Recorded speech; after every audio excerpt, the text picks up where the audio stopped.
ஹாலிவுட்ல இப்பலாம் சாதி பார்க்கறது இல்லையா? இயக்குனர் ரஞ்சித் கூட நான் இருக்கிறதுனாலே எனக்கு பல வாய்ப்புகள் வராம இருக்கு. ஏன் அப்படின்னு சொல்லிட்டு பார்த்தோம். ஏன்னா, இன்னைக்கும் ஹாலிவுட்ல சாதிய பார்த்து தான் பட வாய்ப்புகள் தராங்க. அப்படின்ற ஒரு உண்மைய தூக்கி போட்டு உடைச்சிருக்காரு ஆக்டர் கலையரசன் அவர்கள்.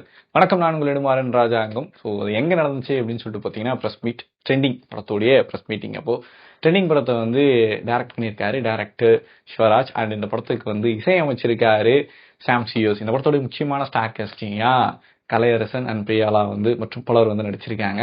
அண்ட் இந்த படத்தோடைய ஒன்லைன், அதாவது ட்ரெண்டிங்கோட ஒன்லைன் என்ன அப்படின்னு சொல்லிட்டு பார்த்தோம்னா, அர்ஜுன் மீரா இவங்க 2 பேரும் சேர்ந்து ஒரு vlog ஸ்டார்ட் பண்றாங்க. கப்புள் vlog-ஆ நல்லாவே போயிட்டு இருக்கு. நிறைய கண்டென்ட் போட்டுட்டு இருக்காங்க. கிட்டத்தட்ட ஒரு 2 மில்லியன்ஸ் கிட்டத்தட்ட 5 மில்லியன்ஸ் சப்ஸ்கிரைபர்னு நினைக்கிறேன்.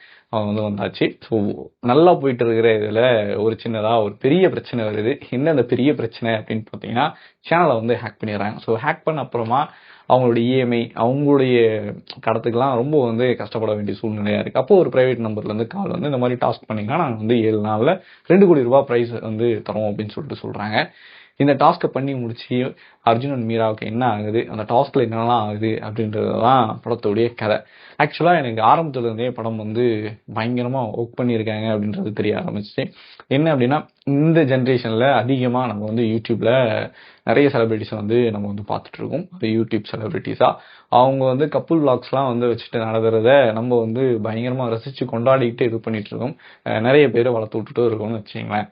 ஸோ அப்படி ரொம்ப ரியாலிட்டியான ரொம்ப க்ளோஸா ஒரு விஷயம் நடக்குது. பட் இந்த இதுலயுமே நிறைய இடங்கள்ல நமக்கு இன்னைக்கு தேவையான பல விஷயங்களை சொல்லியிருக்காங்க.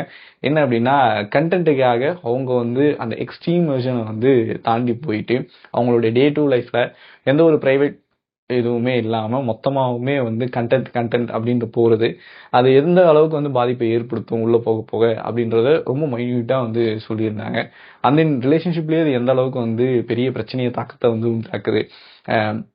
வெளியே இன்ஸ்டாகிராம்லயும் சரி இல்ல யூடியூப்லயும் சரி அவங்க பெஸ்ட் கப்புள்ஸ் ரொம்ப ஒருத்தர் புரிஞ்சுக்கிட்டு இருக்காங்க அப்படின்றதுக்காக உண்மையாலே அப்படிலாம் இருக்குமா, இல்ல எல்லா விஷயத்தையும் அவங்க 2 பேராலையும் அவங்களுடைய பாஸ்ட் எல்லாத்தையுமே அக்செப்ட் பண்ணிக்கிட்டு இருக்கிறாங்களா, அப்படி இல்லையா அப்படின்ற நிறைய கேள்விகள் இந்த படத்து மூலியமா எனக்கு இருந்துச்சு.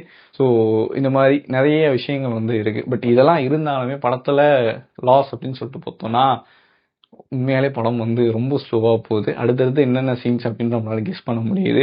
சில இடங்கள்ல பல லாஜிக்கான கேள்விகள் வந்துகிட்டே இருக்கு. இன்னும் கொஞ்சம் பொறுத்திருக்கலாம் அப்படின்ற மாதிரியும் வருது. பட் கதைக்குள்ள பார்க்கும்பொழுது இன்னும் கொஞ்சம் பெட்டரா எடுத்திருக்கலாம். இன்னும் கொஞ்சம் விறுவிறுப்பா இதை காமிச்சிருக்கலாம். ரொம்ப லேகா ரொம்ப ஸ்லோவா போறது தான் படத்துடைய மிகப்பெரிய டிராபேக்கா நான் பார்க்குறேன். சாம் சியர்ஸ் அவருடைய பங்குக்கு அவர் ஒரு சில விஷயங்களை பண்ணியிருக்காரு. பட் அது எல்லாத்தையுமே பெரிய அளவுக்கு கனெக்ட் பண்ணி நம்மளால என்ஜாய் பண்ண முடியல. ஏன்னா படம் அவ்வளவு ஸ்லோவா தான் போய்கிட்டு இருக்கு. 2 பேருமே மாத்தி மாத்தி ஈகோஸ்டிக்கா மாறுறாங்க.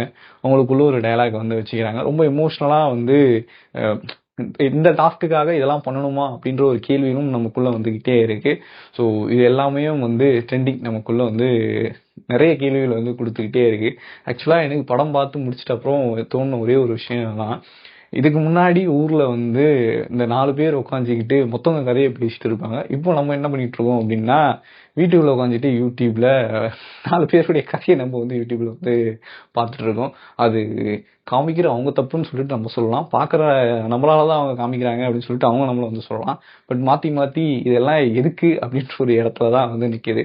ஸோ ஓவராலா ட்ரெண்டிங் ஓரளவுக்கு எனக்கு கலையரசனை பிடிக்கும். அவருடைய ஜேர்னல்ஸ் மூவியை நான் பார்த்து ரசிக்கணும் அப்படின்னீங்கன்னா மூவிக்கு தாராளமா போகலாம். பட் மற்றபடி அஸ் ஏ மூவியா இன்னும் கொஞ்சம் பெட்டரா பண்ணியிருக்கலாம். ஒரு நல்ல கான்செப்டை டைரக்டர் சிவராஜ் கையில் எடுத்திருக்காரு. பட் அது இன்னும் சூப்பரா ப்ரெசென்ட் பண்ணியிருந்தா கண்டென்ட் செமையா போயிருக்கும். இந்த வீடியோ நல்லா இருந்துச்சுன்னா லைக் பண்ணுங்க, ஷேர் பண்ணுங்க, மறக்காம புலிகேஸ் சேனலுக்கு சப்ஸ்கிரைப் பண்ணுங்க. நன்றி, வணக்கம், டாடா, பாய்.